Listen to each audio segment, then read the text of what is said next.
नमस्कार। Class 12th अतीत में दबे पाँव हिंदी वितान से चैप्टर नंबर 3। एक बच्चे ने कमेंट किया था, मैम ये लेसन बहुत हार्ड है, टफ लगता है, इसके एमसीक्यूज भी कंप्लीट करवाएं।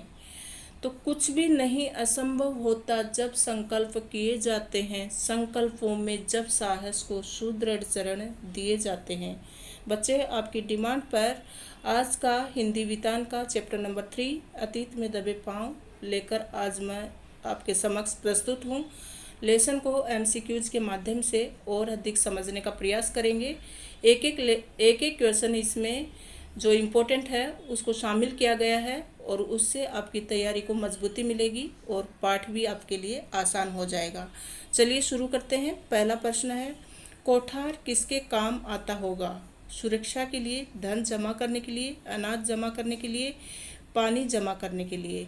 तो देखो, ये जो लेसन है वो सिंधु घाटी सभ्यता से संबंधित है और वहाँ जो जितनी भी चीज़ें मिली हैं मोहनजोदड़ो हड़प्पा की खुदाई में और सिंधु घाटी सभ्यता के जितने भी स्थल हैं वहाँ से जो जो सामान मिला है उस पर ये लेसन बनाया गया है। तो कोठार जो मिले वो किस काम आते होंगे? तो वो आते होंगे अनाज जमा करने के लिए। दाढ़ी वाली मूर्ति का नाम क्या रखा गया?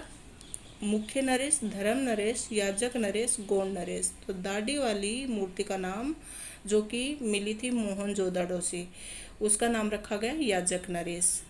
मोहनजोदड़ो हड़प्पा से प्राप्त हुई नर्तकी की मूर्ति किस राष्ट्रीय संग्रहालय में रखी गई? तो ये इस्लामाबाद संग्रहालय, लाहौर संग्रहालय, दिल्ली संग्रहालय, लंदन संग्रहालय। तो ये दिल्ली संग्रहालय में रखी गई। हालांकि जो हड़प्पा और मोहनजोदड़ो है दोनों ही अभी पाकिस्तान में हैं।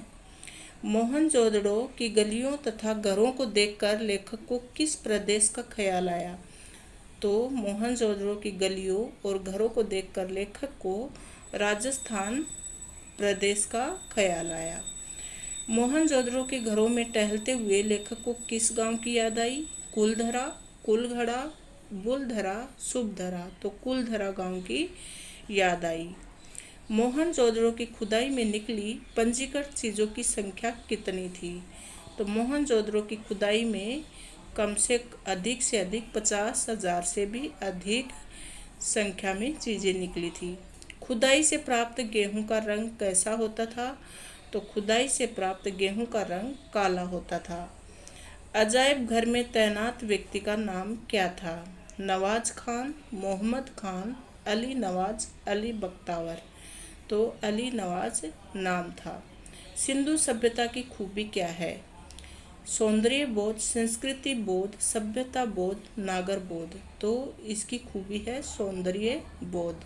और इसकी एक और विशेषता है कि ये नगरीय सभ्यता थी। इसकी जो बसावट है और बनावट है वो एक नगर की तरह थी, मतलब सुव्यवस्थित, और सड़कें जो थी एक दूसरे को समकोण में काटती थी और नालियों की जो व्यवस्था की गई थी वो बहुत ही सुचारू ढंग से की गई थी।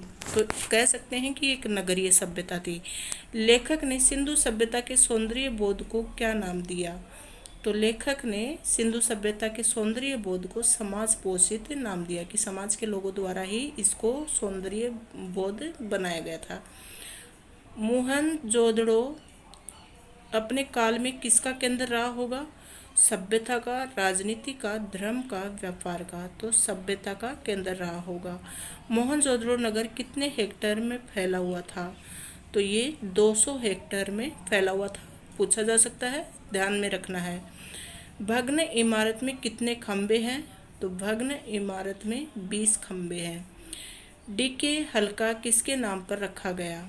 दया काशीनाथ के, दीक्षित काशीनाथ के, धर्म काशीनाथ के, दयालु काशीनाथ के। तो दीक्षित काशीनाथ के नाम पर डीके हल्का नाम रखा गया। मोहनजोदड़ो की लंबी सड़क अब कितनी बची है? तो मोहनजोदड़ो की लंबी सड़क अभी आधा मील बची हुई है। मोहनजोदड़ो में लगभग कितने कुएं थे? तो मोहनजोदड़ो में लगभग 700 कुएं थे। सोचिए आप, कितनी विकसित सभ्यता थी जहाँ पर 700 कुएं एक ही स्थान से मिले। सिंधु घाटी सभ्यता में कौन कौन से फल उगाए जाते थे? तो सिंधु घाटी सभ्यता में खजूर और अंगूर उगाए जाते थे। सिंधु घाटी सभ्यता में कपास पैदा होती थी, इसका क्या प्रमाण है? तो देखिए, सूती कपड़े के अवशेष मिले हैं, जिससे पता चलता है कि वहाँ पर कपास की भी पैदावार होती थी, क्योंकि बिना कपास के तो सूती कपड़ा बन नहीं सकता।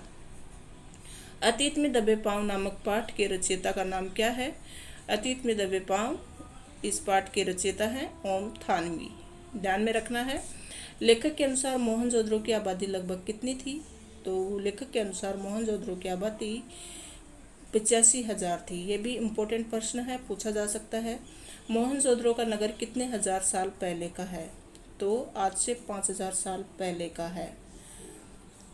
मोहनजोदड़ो की मुख्य सड़क की चौड़ाई कितनी है? तो मुख्य सड़क की चौड़ाई 33 फीट है। आप सोचिए 33 फीट कितना चौड़ा होता है। तो इतनी मुख्य सड़क की जो चौड़ाई थी वो 33 फीट चौड़ी थी। मोहनजोदड़ो की सभ्यता और संस्कृति किसकी शोभा बढ़ा रहे हैं? लाहौर की, दिल्ली की, लंदन की, अजायब घर की? तो ये शोभा बढ़ा रहे हैं अजायब घर की। मोहनजोदड़ो के सबसे ऊंचे चबूतरे पर क्या विद्यमान है? तो मोहनजोदड़ो के सबसे ऊंचे चबूतरे पर बौद्ध स्तूप विद्यमान है। बौद्ध स्तूप कितने फुट ऊंचे चबूतरे पर निर्मित है? तो ये 25 फुट ऊंचे चबूतरे पर निर्मित है। चबूतरे पर किसके कमरे बने हुए हैं? चबूतरे पर भिक्षुओं के कमरे बने हुए हैं। राखलदास बनर्जी यहाँ पर किस वर्ष आए थे? तो राखलदास बनर्जी सन 1922 ईस्वी में यहाँ पर आए थे। राखलदास बनर्जी कौन थे? तो ये पुरातत्ववेत्ता थे। पुरातत्ववेत्ता कौन होते हैं? जो कि मतलब पुरानी चीज़ों से संबंधित होते हैं, जैसे खुदाई से या फिर कोई स्थल से या फिर कोई वस्तुएं जो कि मिली हैं पुराने समय में, उनसे संबंधित होते हैं। मोहनजोदड़ो को नागर भारत का सबसे पुराना क्या कहा गया है? तो मोहनजोदड़ो को नागर भारत का सबसे पुराना लैंडस्केप कहा गया है। मोहनजोदड़ो के वास्तुकला की तुलना किस नगर के साथ की गई? तो मोहनजोदड़ो के वास्तुकला की तुलना चंडीगढ़ से की गई है। मोहनजोदड़ो से सिंधु नदी कितनी दूरी पर बहती है? तो मोहनजोदड़ो से सिंधु नदी 5 किलोमीटर की दूरी पर बहती है। दक्षिण में टूटे फूटे घरों का जमघट किसकी बस्ती मानी गई है? तो दक्षिण में जो टूटे फूटे घरों का जमघट था वो कामगारों, मतलब जो मजदूर लोग थे, उनकी बस्ती मानी गई है। महाकुंड कितना फुट लंबा है? तो महाकुंड जो है वो 40 फुट लंबा है। महाकुंड की चौड़ाई कितनी है? 25 फुट चौड़ी है। तो 40 फुट लंबा और 25 फुट चौड़ा। महाकुंड की गहराई कितनी है? 7 फुट गहरा है। महाकुंड के 3 तरफ किसके कक्ष बने हुए हैं? तो साधुओं के कक्ष बने हुए हैं। उत्तर में 2 प्रांत में कितने स्नान गृह हैं? तो उत्तर में 8 स्नान घर हैं। कुंड के पानी के प्रबंध के लिए क्या व्यवस्था है? तो कुंड के पानी के प्रबंध के लिए कुएं बनाए हुए हैं। Thank you students. वीडियो कैसा लगा? सभी महत्वपूर्ण प्रश्न इसमें लिए गए हैं और आपकी एग्ज़ाम में इन्हीं प्रश्नों में से देखने को आपको मिलेंगे। Thank you so much.